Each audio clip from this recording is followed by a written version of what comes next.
Ngasi nungdaw phongkiba Kangleipa Mairagi Pausedagi Maroiba Pau khara khangachiraga myamda kholo tamjage Kuki CSO kharaga yanaraktaba Ccpur da Khul ngakpa gi thabak touduna lakpa khul ngakpa kuki sing masa masagi mayumda hannaba hore Manipur da tholiba tha 12 surakadoriba chachiraba kanglu anigi lan achigi horafam oiriba Ccpur district ki mafam kayada niyam kaina buffer zone area ne hanya lautokhiba mafam singda khul ngakpa gi thabak touduna lairiba United Tribal Volunteer ki thongmi singa Ccpur ki Civil Society Organization kharaga yanaraktaba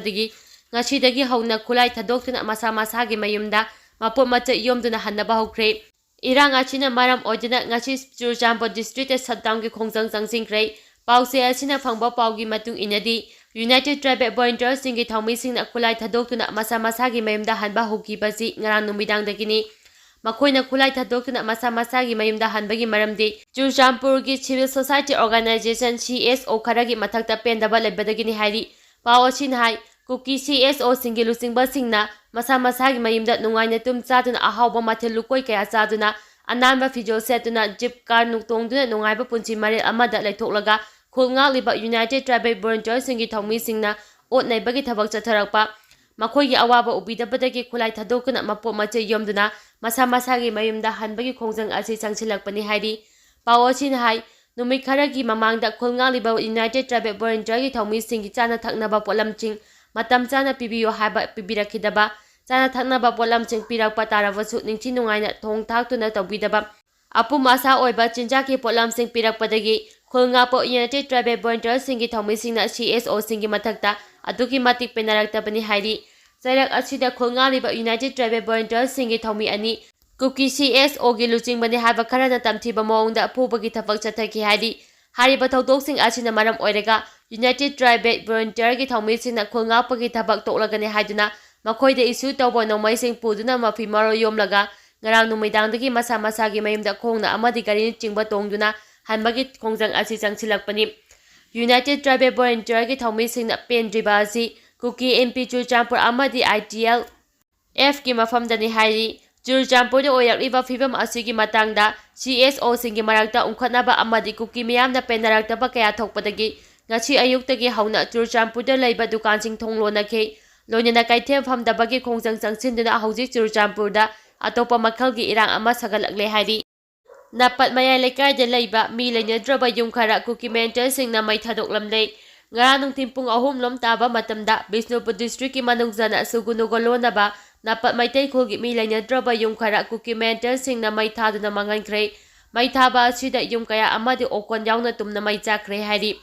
khunja singda phongdoropagi matung inadi kuki mentor sing adu laisang kuki khul asidagi kumtharaklaga napat mayai lekai da leiba hana kuki mentor singna mai thabagi thabak chathabada chaudaba yum sing adu mai thabagi thabak chatharakibani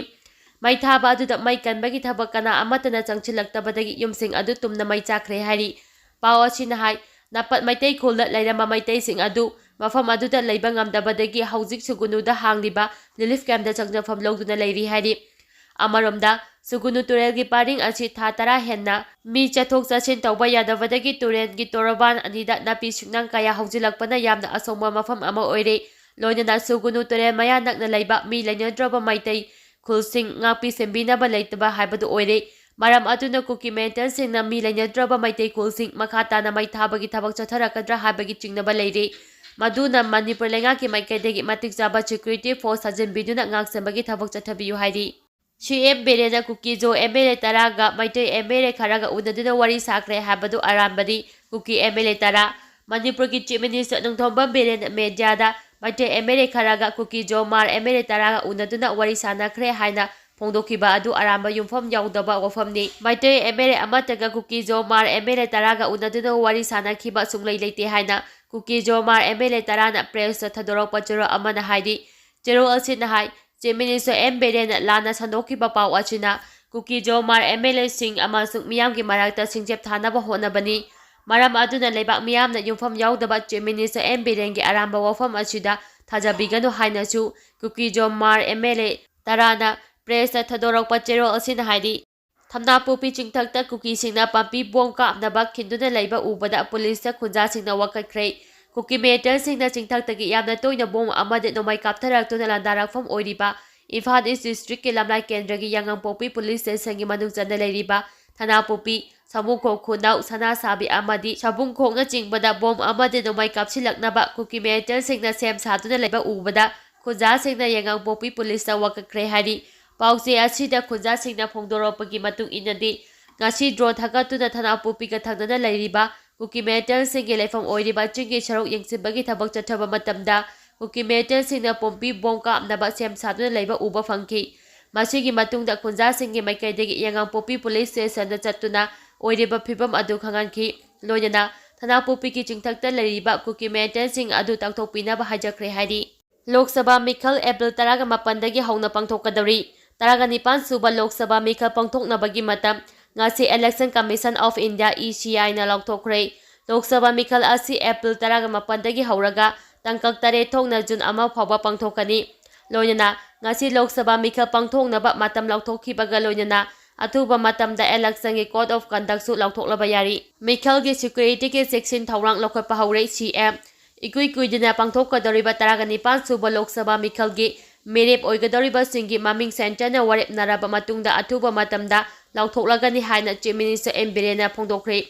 wafam machi ngasi amjugi nupi pawmi singi oiba Andaman and Nicobar Island khongjat ka mai lanyana Chief Minister na lamthabagi thoranga mai lanyana pawmi singna hangba wahangi pakhom pidaduna phongdokhibani Chief Minister na makhata na phongdokhibadi Mikhal asiga mai lanyana state asida pamdaba thodok wathok thoktanaba langang na security ke akamba chekching thorang sing lokhatpa haure security personnel singso hausi mikupna hom singna lainaba akamba pautak pikre loinana Lok Sabha Mikhal mai pangna pangthoknaba langang lopham thopa thodang adu chapchana longnaba sem saduna leire haina su phungdokhi Manipur da thoribe rang asi loisinaba CSO singa political dialogue toba leitri kokomi Haujik lamdam asida thoribe irang asina mahausagi ponchirolda hanjilaknabagi damak CSO singna political dialogue toba leitri haina Coordinating Committee of Manipur Integrated Kokomi ki Coordinator Somendro Thoksomna phongdokre ngasi lampheda leiba kokomi ki office ta pangthopa paugi mifam amada